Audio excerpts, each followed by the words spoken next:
बेटा आज चर्चा करेंगे डीमर्जर की, एक बहुत प्यारा टॉपिक है। इसमें कुछ ना हिडन पॉइंट्स हैं जो लोग डिस्कस नहीं करते। बहुत से लोग कहते हैं कि डीमर्जर से शेयर होल्डर्स को फायदा होता है फायदा। आप घर को भी थोड़ा सा साफ सफाई करते हैं, उसकी लुक अच्छी हो जाती है, तो उसका मार्केट प्राइस थोड़ा सा अट्रैक्टिव हो जाता है, इजीली सेल हो जाता है। उस तरह के एडवांटेज जरूर होते हैं जब हम डीमर्जर करते हैं। पहली बात मैं डीमर्जर बताऊं क्या होता है। डीमर्जर का मतलब होता है ब्रेक।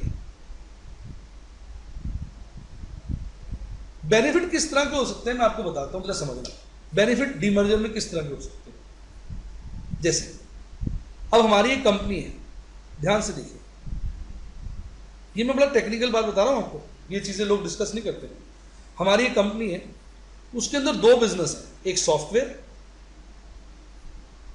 और एक हार्डवेयर। ध्यान से सुनिएगा, ठीक है। इससे 100 करोड़ की कमाई होती है। बड़ा प्यारा एग्जांपल दे रहा हूं, बहुत मजा आएगा आपको। 50 करोड़ की होती है, टोटल 150 करोड़ की होती है। प्राइस अर्निंग रेशियो जानते हैं ना? प्राइस अर्निंग रेशियो क्या होता है? Market price upon EPS. तो अगर ईपीएस को मल्टीप्लाई कर दो आप प्राइस अर्निंग रेशियो से, तो एक शेयर का प्राइस आ जाता है। और अगर टोटल अर्निंग्स को मल्टीप्लाई कर दो प्राइस अर्निंग रेशियो से, तो पूरी कंपनी की वैल्यू आ जाती है। अब बड़ा टेक्निकल बात बता रहा हूं, इस कंपनी का जो प्राइस अर्निंग रेशियो है, प्राइस अर्निंग मतलब हो गया प्राइस अपॉन अर्निंग, वो है 13 टाइम्स। ध्यान से देखिएगा, वो इसलिए क्योंकि इसके अंदर हार्डवेयर बिजनेस भी है और सॉफ्टवेयर बिजनेस भी है। तो कंबाइंड एंटिटी हो गई ना, तो हार्डवेयर का प्राइस अर्निंग रेशियो कम होता है, सॉफ्टवेयर का ज्यादा होता है। पर चूंकि दोनों बिजनेस है तो मार्केट इसको 13 टाइम्स डिस्काउंट कर रही है। प्लीज कैलकुलेट करके बताइए इस कंपनी की मार्केट वैल्यू क्या होगी। पहले मैं आपको एडवांटेज बता रहा हूं, किस पॉइंट ऑफ व्यू से बेटे? अर्निंग के पॉइंट ऑफ व्यू से क्या फायदा होता है डीमर्जर का, बताइए।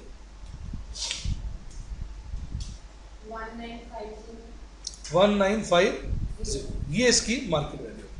अब हमने इसको दो कंपनीज में ब्रेक कर दिया, सॉफ्टवेयर अलग और हार्डवेयर अलग, दोनों वेंचर्स अलग अलग कर दिए। बहुत अच्छा एग्जाम्पल है ये, लोग बताते नहीं इस तरह की चीजें, बड़ी प्यारी चीज है। मेरा इंटरेस्ट रहता है बच्चों की नॉलेज बढ़ाना, पता नहीं कितना कामयाब होती है। अब सॉफ्टवेयर का प्राइस अर्निंग रेशियो जो होता है वो हाई होता है, क्योंकि सॉफ्टवेयर में आपको पता ही आजकल 20 टाइम्स है, और हार्डवेयर का जो प्राइस अर्निंग रेशियो वो लो होता है 10 टाइम्स। इसलिए जब ये कंपनी दोनों परफॉर्मेंस दोनों काम कर रही थी तो इसका 13 आ रहा था, क्योंकि लोग दोनों को अच्छा नहीं मानते, इसलिए डिस्काउंटिंग 13 होगी, इन बिटवीन 20 एंड 10। अब अगर हम मार्केट वैल्यू निकालेंगे इस वाले बिजनेस की, ध्यान से देखिए, इसकी अपने आप में 2000 होगी करोड़ वैल्यू, और इसकी क्या होगी 500 करोड़ होगी। इन दोनों को ऐड कर देंगे तो क्या हो जाएगा 2500 करोड़ हो जाएगी। तो आप देखिए, आप पागल हो गए होंगे, माय गॉड, मुंह से निकलेगा इतनी वैल्यू बढ़ गई। ये बेसिक एडवांटेज है डीमर्जर का, पहले आप इस बात को समझो। क्योंकि फिर मार्केट में परसेप्शन क्या हो जाती है कि एक सॉफ्टवेयर डिवीजन अलग हो गया, जो इसका स्टाफ है, जो इसके बोर्ड ऑफ डायरेक्टर्स है, वो सॉफ्टवेयर पे एक्सक्लूसिवली वर्क करेंगे, तो अब ये अच्छी प्रॉफिटेबिलिटी फ्यूचर में निकालेगा, तो उसकी प्राइस अर्निंग, इसकी ग्रोथ प्रोस्पेक्ट्स अच्छे हो गए, सब कुछ अच्छे हो गए, तो इसलिए उसकी जो प्राइस अर्निंग 20 टाइम्स हो जाती है। मार्केट में एक अच्छा परसेप्शन है सॉफ्टवेयर को लेकर, जैसे आजकल ई कॉमर्स बिजनेस को लेकर बड़ा अच्छा परसेप्शन है लोगों का। तो इसलिए कंपनीज को डीमर्जर करने से अपना ओवरऑल मार्केट वैल्यूएशन बढ़ता है। लेकिन उसका रीजन समझिए क्या है, उसका रीजन सिर्फ क्या है, अर्निंग्स। क्या है? अर्निंग्स, और उसके साथ साथ क्या, प्राइस अर्निंग रेशियो। एसेट्स की मार्केट वैल्यू नहीं बढ़ती। जब हम क्वेश्चंस करेंगे तो उसमें हम बोलते हैं भाई मार्केट वैल्यू के बेसिस पे उसका फायदा हो गया क्या, लोग कह देते हैं हाँ, ऐसा नहीं होता। फायदा सिर्फ प्राइस अर्निंग रेशियो की वजह से होता है। कैसा लगा? इसे लिख लीजिए, बड़ा अच्छा एग्जांपल है, फिर आगे बढ़ते हैं।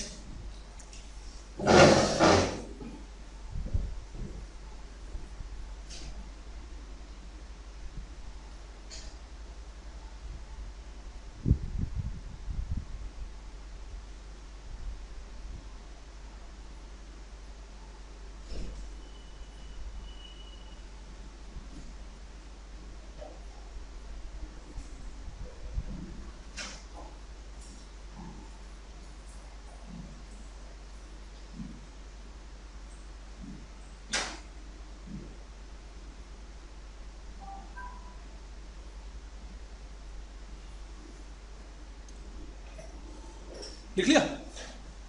थीम समझ में आ गई आपको पूरी?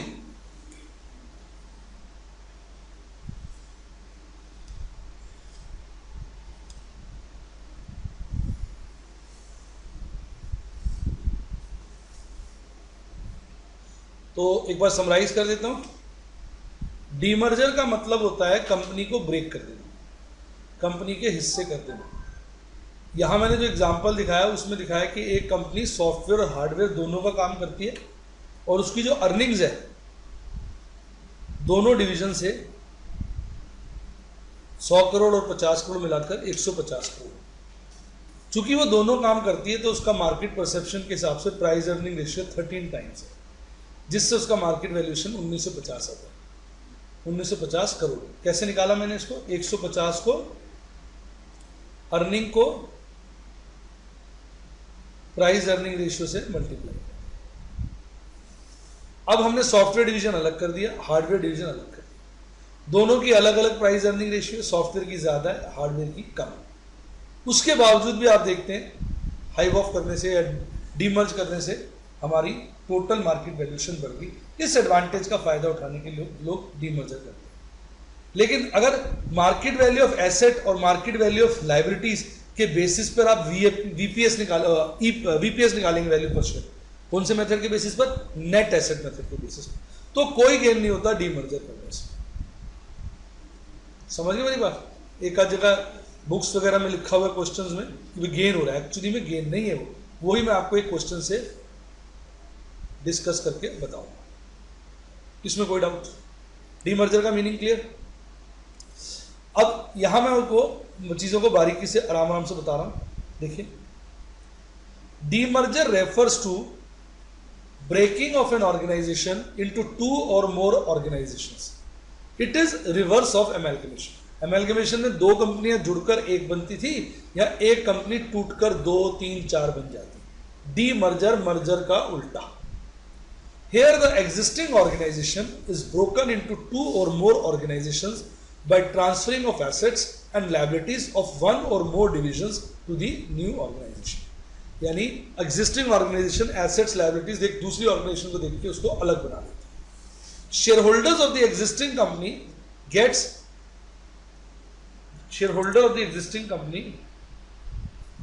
get shares in the new company proportionately. ठीक है? तो एक और मैं आपके लिए अच्छी लाइंस डाल देता हूं, लिख सकते हैं, on the basis of net asset valuation of shares there is no gain और लॉस ड्यू टू मर्जर। ठीक? However, the gain can be on account of different PE ratio enjoyed before and after merger। समझ गया? ये मैंने आपको illustrate करके भी दिखा दिया कि जो गेन हो सकता है वो पी रेशियोज की वजह से हो सकता है, जिसकी चर्चा मैं आपको अपने एग्जांपल में करके दिखा चुका। कैसा लगा जी? थोड़ा क्लियर? पूरा? अब सेलर क्या है? सेलर तो एक प्रकार से लंगर ऑर्गेनाइज कर रहा है। जब आप लंगर ऑर्गेनाइज करते हैं तो आपको क्या मिलता है? मैडम आपने लंगर ऑर्गेनाइज किया, लोगों को खाना खिलाया, सब कुछ किया, आपको क्या मिला? बस सेटिस्फेक्शन मिली, कुछ पैसे थोड़ी मिलते हैं। लंगर का मतलब ये होता है कि आपने बस दे दिया। तो मैं सेलर को कई बार बोल देता हूं, ये तो it is a kind of a larger organisation. मतलब ये सेलर कंपनी है, ध्यान से देखिए, मैं आपको डायग्रामेटिकली समझाता हूं। ये सेलर कंपनी है, ठीक है, ये बायर कंपनी है, ठीक है, और ये मेंबर्स है। मेंबर्स मतलब शेयर होल्डर्स। पूरी थीम समझ में आएगी। सेलर कंपनी जो होती है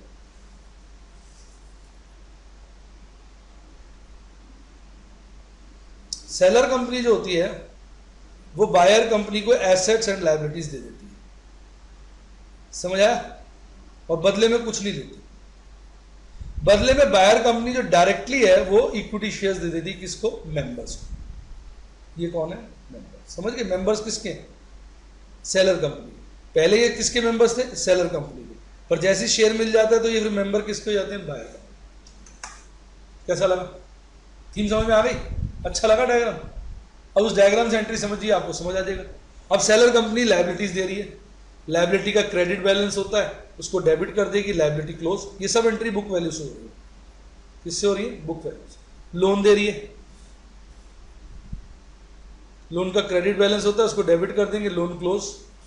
फिक्स्ड एसेट्स दे रही है, फिक्स्ड एसेट का डेबिट बैलेंस होता है, उसको क्रेडिट कर देंगे, फिक्स्ड एसेट क्लोज।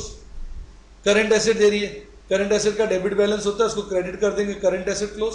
यानी एसेट्स और लायबिलिटीज हमने बायर को दे दिया। अब उनका टोटल तो मैच नहीं करेगा ना, जो डिफरेंस होगा वो इस कंपनी के रिजर्व्स में चला जाएगा। कहां चला जाएगा? रिजर्व्स। कैसा लगा? अब बायर क्या करेगा? एसेट लायबिलिटी तो लेगा सेलर कंपनी से, तो इसकी एंट्री क्या होती है? Business purchase debited to members of selling company. Actually वो शेयर किसको देगा? मेंबर्स ऑफ सेलिंग कंपनी को। तो उसकी जो liability it is towards members of selling company. Got it? Yes और नो? श्योर? ये तो देखो, जो सेलर होता है ना, जब भी कोई आदमी अपनी चीज बेचता है तो वो अपनी बुक्स पे उसको बुक वैल्यू पे देता है। कॉमन सेंस लगाओ, सोचो, क्योंकि वो बुक्स तभी तो खत्म होंगी उसकी। हाँ, वो तो सदा ही मार्केट वैल्यू पे होती है, उसका डिफरेंस ही तो ये प्रॉफिट लॉस होता है। आया समझ में? जब आप एसेट बेचते हो किस रेट पे बेचते हो? मार्केट वैल्यू पे, और वो बुक वैल्यू से मैच नहीं करती है। अगर ज्यादा पैसे मिलते हैं तो प्रॉफिट ऑन सेल होता है, कम पैसे मिलते हैं लॉस ऑन सेल होता है। पर यहां पर वो सब चीजें नजर नहीं आएंगी, क्योंकि सेलर को तो हमने कितना प्यारा नाम दिया, नाम नहीं पकड़ा ना आज तक। ये वर्ड हमने कभी यूज किया? मैंने तो उसको लंगर ऑर्गेनाइजर कहा। लंगर ऑर्गेनाइजर दिल खोल कर दे देता है बस। एक आदमी लंगर ऑर्गेनाइज कर रहा है, आपने देखा होगा लोग करते हैं, पानी पिलाते हैं, किसी मिल्क वाला, लस्सी जिसे कह देते हैं, कई लोग खाना खिलाते हैं, पूड़ियां खिलाते हैं, वो कुछ लेते थोड़ी, वो दे देते हैं। तो ये तो समझो सेलर तो दे रहा है, और जो इसका बेनिफिट लेगा वो कौन लेगा? उसके मेंबर्स डायरेक्ट। अब ये एंट्री जो है business purchase to members of selling company, ये आप बुक वैल्यू से भी कर सकते हैं और मार्केट वैल्यू से, ये आपकी चॉइस है। अब बायर की बुक्स में जो एसेट्स एंड लायबिलिटीज हैं किस वैल्यू पे दिखाना चाहते हैं? करंट मार्केट वैल्यू पे तो दिखा सकते हैं, आपके पास एक मौका है। नहीं समझे? आप चाहते नहीं जिस वैल्यूज पे वो किस पे अपीयर कर रही थी सेलर की बुक्स में, हमने वही वैल्यू पे दिखाना है तो वो दिखा दीजिए, ये चॉइस है। उसके बाद सारे एसेट्स ले लीजिए जैसा क्वेश्चन में सजेस्ट किया, सारी लायबिलिटीज ले लीजिए किस वैल्यू पे? बुक वैल्यू, मार्केट वैल्यू पे। फिर ये वाला जो बिजनेस परचेज आपने ड्यू करा है, नहीं एक मिनट ठहरिएगा, जो बिजनेस परचेज ड्यू करा है वो यहां दिखाइए, और मेंबर्स को क्या दे दिया? जो डिफरेंस है, इधर आ गया तो कैपिटल रिजर्व, उधर आ गया तो गुडविल। नहीं समझ आई बात? सोच लो। उसके बाद members of selling company debit हो जाएगा, उनको शेयर्स और सिक्योरिटी प्रीमियम दे। कैसा लगा? सिर्फ बताइए, क्वेश्चन करके दिखाता हूं, आपको अच्छा लगेगा। तो अब तो क्वेश्चन करेंगे तो जितनी भी आपकी कमियां वो क्लैरिफाई हो जाएगी। पर थीम समझ में आ गई आपको?